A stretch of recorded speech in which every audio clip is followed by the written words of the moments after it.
Hi, I'm Adobe Certified Instructor Dave Kelly, and today I'd like to show you a workflow for the Lightroom Develop module. It occurs to me that many photographers using Lightroom don't get all of the detail that they could get out of their images, and that's because there's no structure, there's no path to follow, so to speak.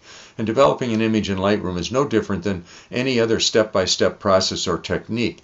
You need to form good habits and do the same thing in the same order every time. That's not to say that you have to use every one of the steps in the process, but they should at least be looked at to see if the image could benefit by them. The workflow in this video can be modified for any photographer or for any image. So let's take a look at it.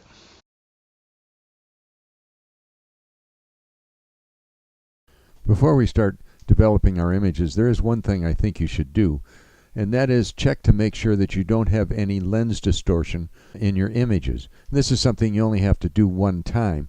And the way you would do that is you would just take a picture into the lens correction panel, and under the profile section simply put a check mark in the box in front of enable profile correction.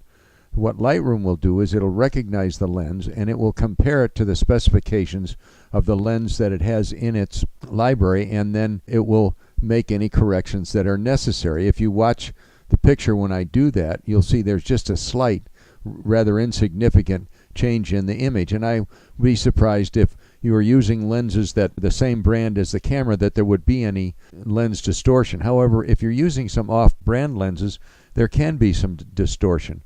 So if that's the case, you have two choices. One, you could make going into the lens correction panel and enabling profile correction the first step in your workflow, but a better idea is to simply make a preset for that lens. And the way you would do that would be to go to the menu at the top of the page, the Develop menu, and say New Preset.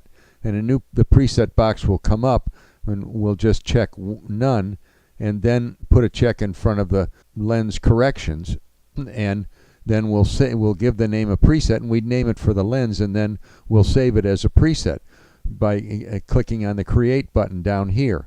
Once you've done that, your lens preset will end up in the user presets in the library module, and when you're importing your images from that lens, you can apply that preset during the import so that the lens distortion will automatically be corrected during the import. When you're ready to start developing your image, what most people will do is go to the basic panel at the top of the column of panels on the right side of the screen and start moving the tone sliders to see if they can improve their image, increase the contrast, and so forth in the image. And indeed, Lightroom does suggest that you start in the basic panel and use the panels in that column on the right side of the screen in descending order as your workflow. However, I think that there might be a better place to start. And of course, you knew I was going to say that. I think you should start with the histogram, and because the histogram will give you an idea of what's going to be necessary in the image. You can see whether there's clipping on either in the shadows or the highlights. The triangles inside the clipping warnings will tell you if there's any lost detail in the individual red, green, or blue channels. And depending on the ISO sensitivity, you may or may not have to look for some noise in the image when you get ready to sharpen the image.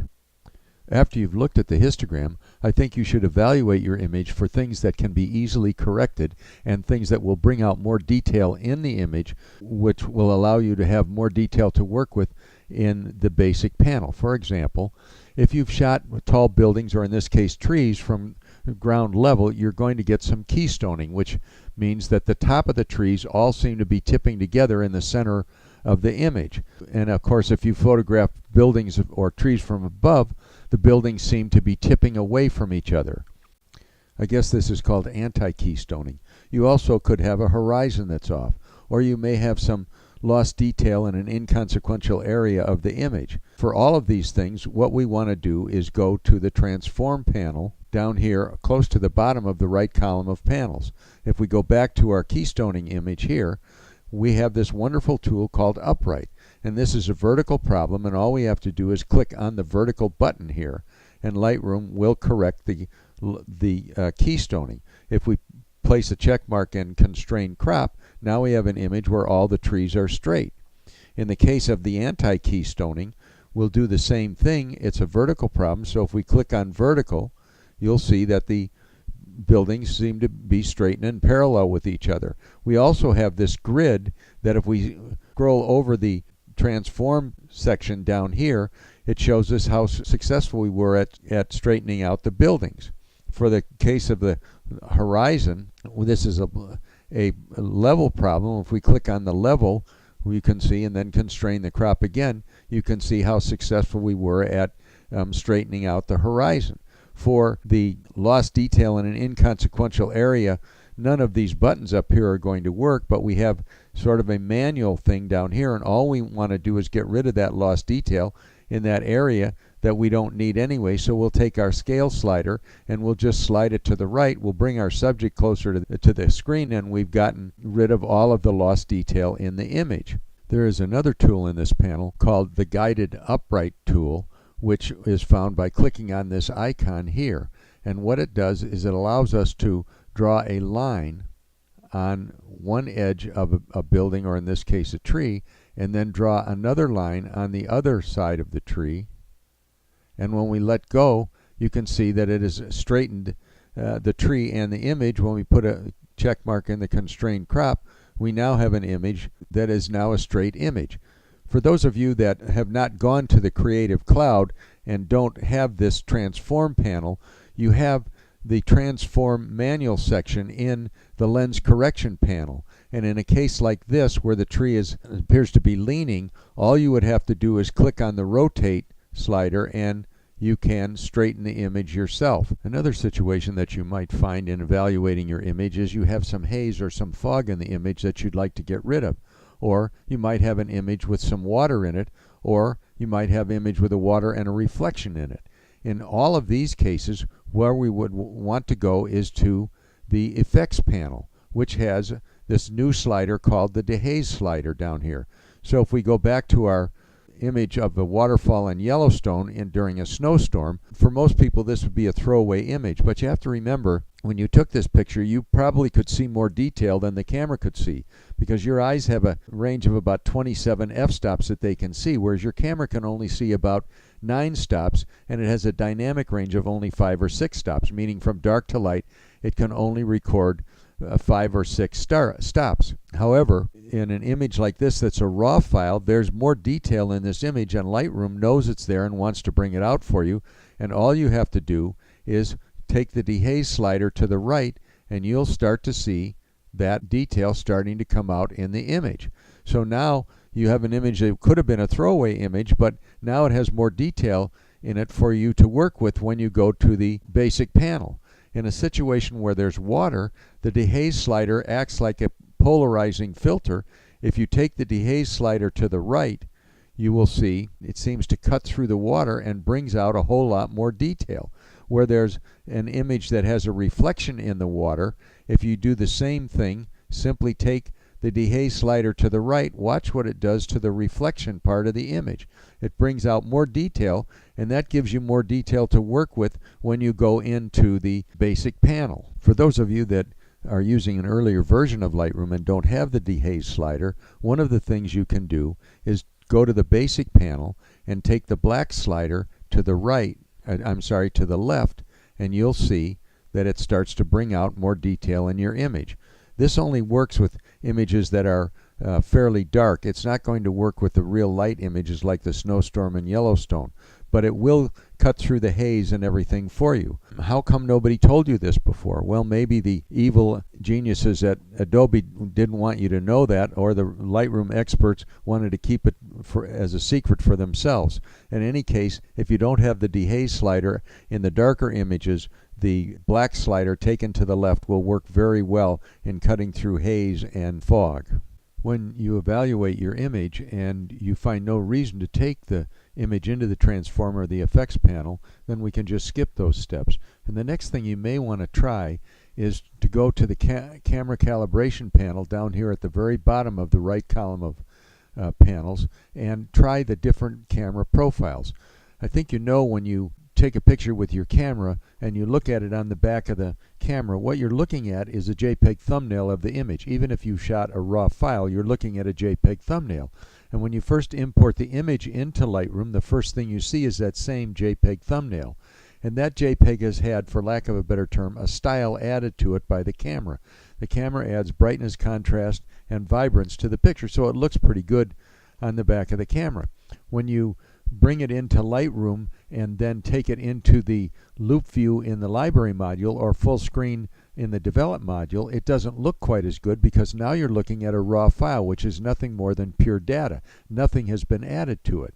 So Adobe decided that people would like to start developing their images with something close to what they saw on the back of their camera. For that reason, they added these camera profiles here. And you can see that it comes in by default as Adobe Standard.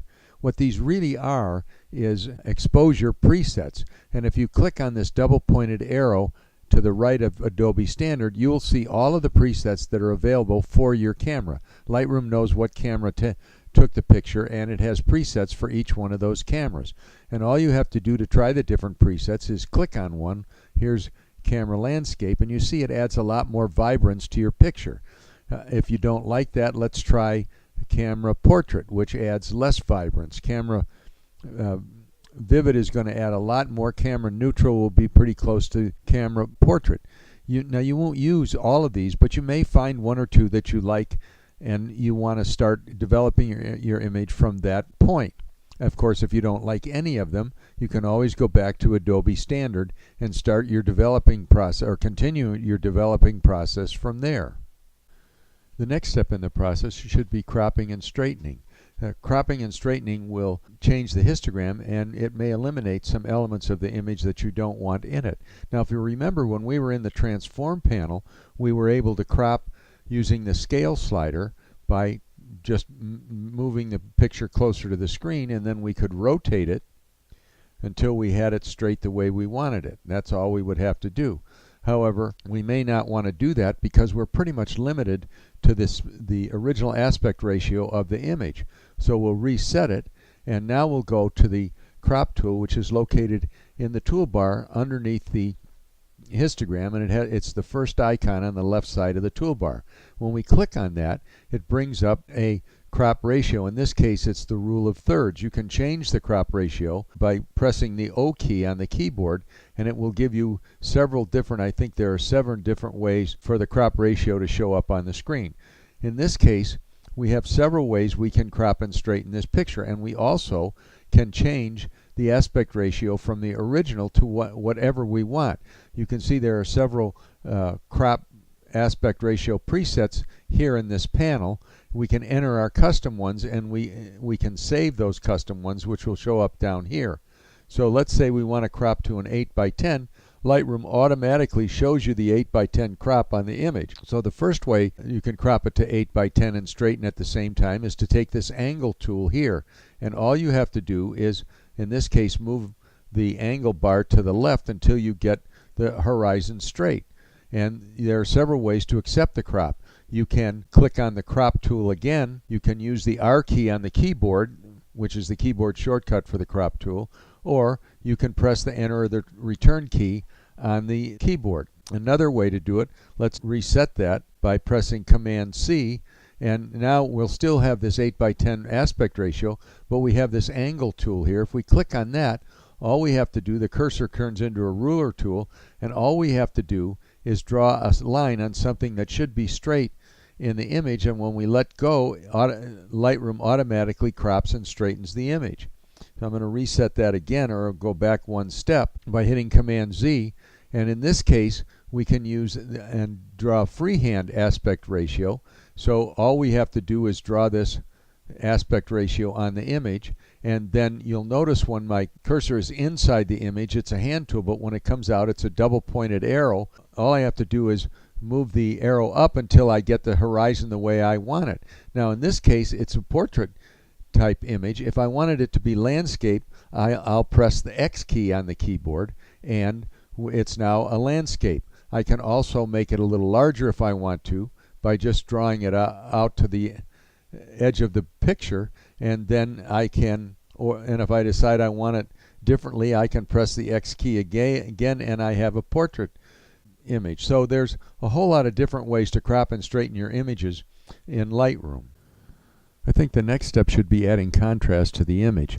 And if you watch the video I made on the tone curve panel, you know that I want to add the contrast in the tone curve panel, not the basic panel. Even though there's a contrast slider in the basic panel, it's a global slider, and what it does is it makes the lights lighter and the darks darker. And we don't always need to do that to add contrast to our image, because most of the time when we're photographing, we expose for the highlights and let the shadows fall where they may.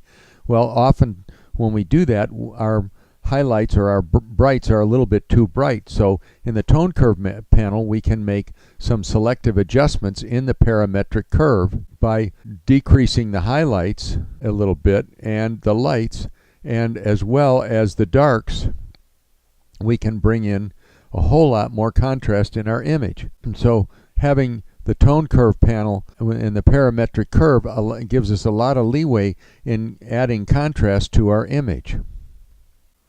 The next step for me is going to be recovering the lost detail in the highlights and the shadows. And again, if you watch the video on the tone curve panel, you know I want to do that in the tone curve panel. You can see that this is a very bright image, and clipping warning triangle is white, indicating that we've lost detail in all three channels, red, green, and blue. If I click on this triangle, the lost detail will stay on. I can also press the J key, which will also show me where the lost detail is.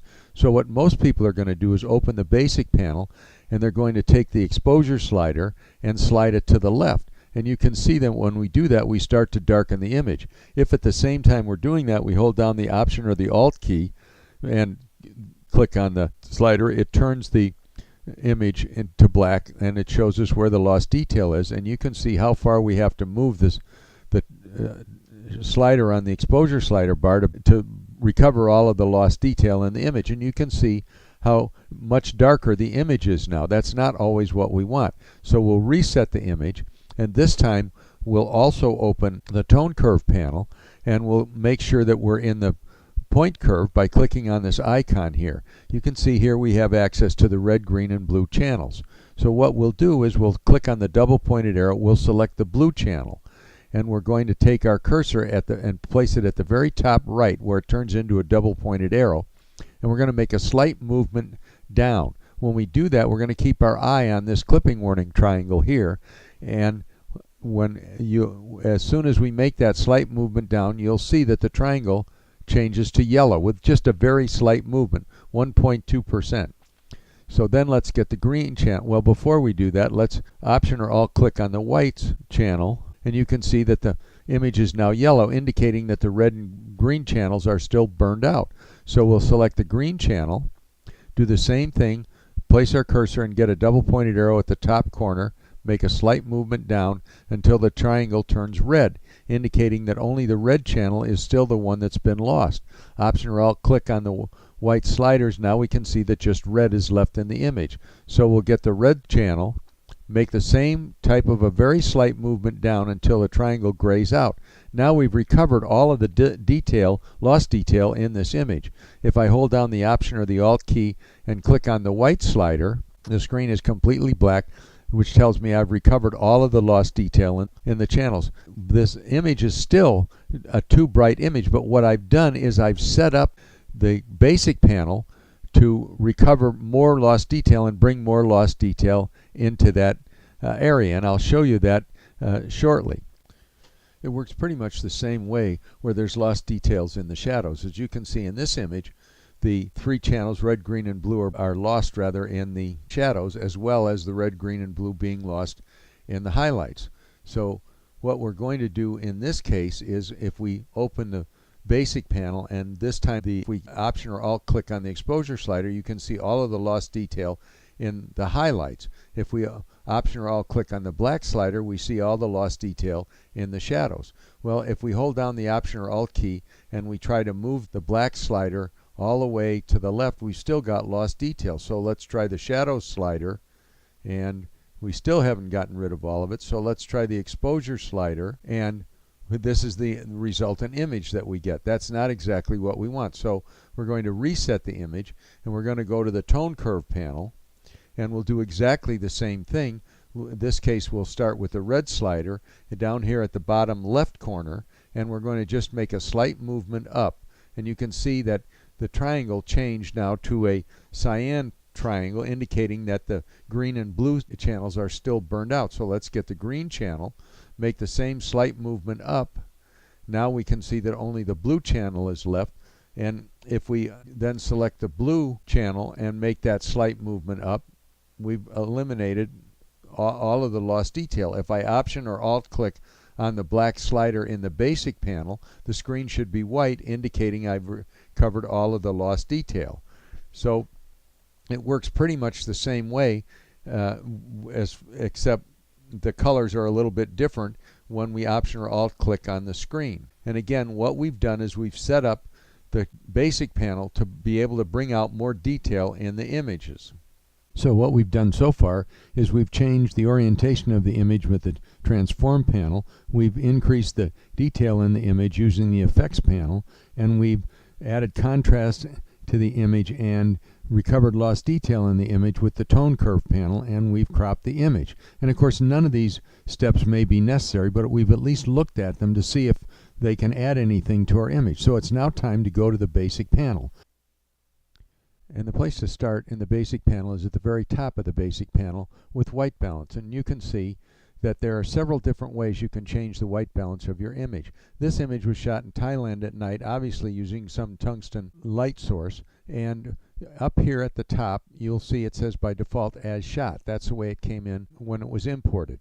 And if we click on the double pointed disclosure arrow, you'll see you have similar choices to what you would have in your camera. So we want to change the white balance to tungsten, we just have to click on one, and you'll see that the white balance changes. You can also, if that's too cool, you have this temperature slider which allows you to warm up the image just a little bit by moving it just a little bit.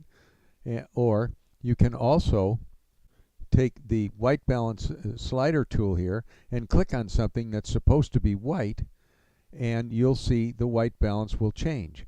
The last way that you can change the white balance is if there's nothing in your image that's white, take the white balance tool and look for something that should be a neutral area where all three channels, red, green, and blue, are the same. And you can see those in the bottom of this grid that's here. And you would think that it would be somewhere on this gray rhinoceros, but you can see that the red, green, and blue channels are pretty far apart. So when we search the rest of the image, when we find something like this that's 59, 60, and 58, that's probably as neutral as we're going to get. If we click there, that will give us the white balance that we want. So now we're ready to go to the tone effect sliders and the presence effect sliders in the basic panel. This is a nice bird that we've recovered all the lost detail in the tone curve panel, and we've cropped this image, but you can see it's still a too bright image. So now what we can do is we can try to decrease the brightness of the image by moving the highlights down a little bit and then moving the whites down a little bit, but we really won't get much more detail out until we take the exposure slider, and there are a couple of ways you can do it. You can move the exposure slider to the left to see what you can do with it. I'm going to undo that by double clicking on the exposure, and if I just click and say -1 in the image, it gives me the same effect. That would be -1 stop in the effects panel. The only other thing I might want to do to this image is to add some clarity, because clarity adds detail to the midtones and appears to sharpen the image. So I'll take the clarity up to about 50, and there's the image that I want.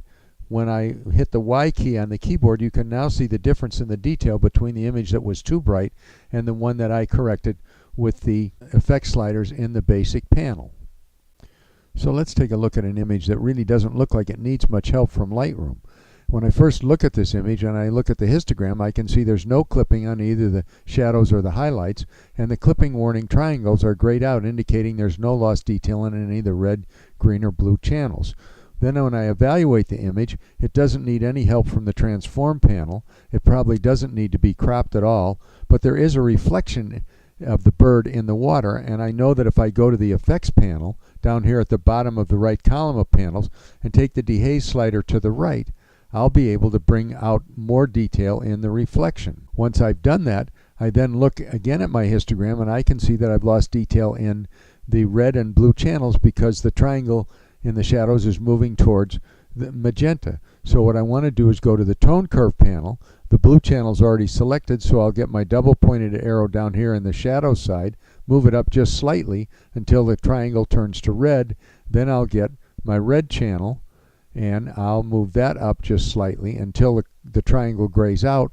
And now I know I've got no loss detail in the image. So what I want to do is go to the basic panel. All the sliders are still on the center of it. The only thing I think I want to move is the clarity slider. So what I'll do is move the clarity slider to the right until I get the detail that I want. And as you can see, I've now got a much nicer image. When I hit the Y, you can see the detail is much different in the bird, and in the reflection it's much clearer. So the only other thing I want to do to this image is probably sharpen it. So to do that, I'll go to the detail panel, and what I want to do is put in this preview window, I want to put the bird's eye. So I'm going to select this little icon here, and if I just put it over the bird's eye and click on it, I now have the bird's eye in the preview window. Sharpening and there doesn't appear to be any noise in this, so I'm not going to deal with noise reduction. Sharpening in Lightroom is basically edge sharpening. What it does is it goes out and increases the contrast at the edges that it finds. And so what the amount slider is asking is, how much do you want me to increase the contrast at the edges? The radius slider wants to know how far away from the edges you want the sharpening to go. Well, the farther away you put it, the more soft the sharpening is going to look. And the detail slider wants to know, how many edges do you want me to go out and sharpen? The more edges that you go out and sharpen, the more over sharpened the image is going to look. So the radius slider at 1.0 or less is probably fine, and the detail slider at 25 is probably also fine. The last slider you have is the masking slider. And what the masking slider does is just what its name implies. It will mask the sharpening. So if I hold down the Option key on the Mac, the Alt key on the PC, and I click on the masking slider, the screen turns white. As I move the masking slider to the right, everything that is turning black is being masked, and everything that is staying white is being sharpened. When I let go of it, we can see that the image is much sharper, and the way you can check that is to turn this little light switch off. Clicking on this light switch will turn off the sharpening. So if you look at the bird's eye, when I turn the light switch on and off, you'll see just a slight change, that the image has been sharpened a little bit. So that's a basic workflow for bringing out more detail in your images in the Lightroom Develop module. Now there are a lot of other things that we can do to our images. Most of those have to do with making selective adjustments in the image, and that's a topic for another video. Everything we've talked about today is available in my book Lightroom CC Made Easy, which you can get from Amazon.com in both the hard copy and the Kindle version. You can also get it from a link to the publisher on my website, dekphotography.com. So leave me a comment, a suggestion, or a question, and thanks for watching.